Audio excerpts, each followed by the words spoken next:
Now, marriage is a beautiful thing, right? And as a married person, I always love to give this advice whenever I have the opportunity.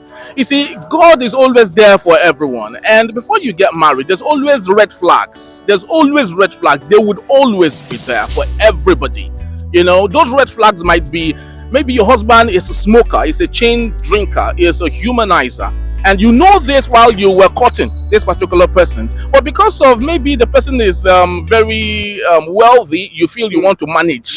Yeah. Let me manage, no problem. Even when we get to marriage, I'll manage. How much of that manage can you do? Lifetime. You understand? So there's always red flags. There's always red flags. It's always been there. It's not that as humans, we're always taken aback by the things. We're always distracted by things around us. And that's the reason why most times we get into an relationship. But the truth remains, there are always red flags that are there for a woman, for a man, for you to know what you're supposed to do. Because to be honest to you, divorce is never supposed to be there at all.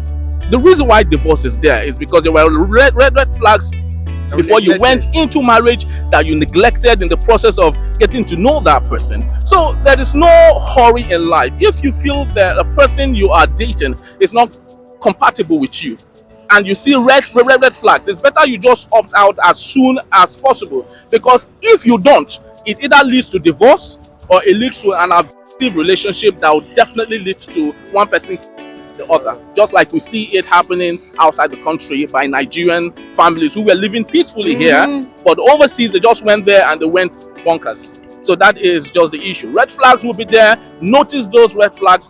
Opt out if you feel you can't take those red flags, and you'll be alive to see, or possibly to see yourself celebrating 90 years old. Thank you very much. Yeah. So basically, like he said, there are always red flag in relationship.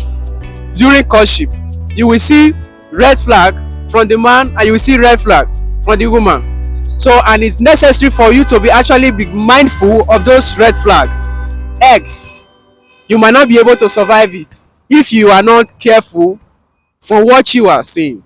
So now, based on what you said, taking Nigeria as an example, who traveled to other countries, people who were actually loving themselves, they were doing well in Nigeria, immediately they get to the other country, they start behaving. Can you say that the environment also have a role to play? Can you say that the environment influenced their behavior? The environment would only influence you when you agree to be influenced by the environment, right?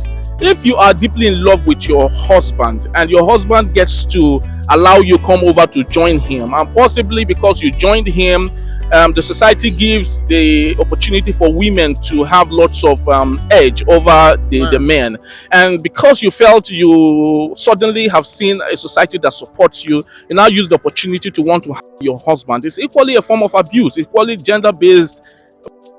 You understand? So I think it's necessarily not the society, but the person living in the society. Right. A good woman is always a good woman. Anyway. A good man is always a good man. So society can never change whom a good person is, no matter how dirty the environment is. Things are hard. For example, things are hard in Nigeria, but does that mean that everyone should go into criminal acts to survive? No. So whoever decides to go into a criminal act because things are difficult in Nigeria is a personal choice, not because of the society. So I sincerely believe everything boils down to your behavior as a human being, your personality as a human being, your principle as a human being. And if you hold on to that, no society can alter or change you in any way.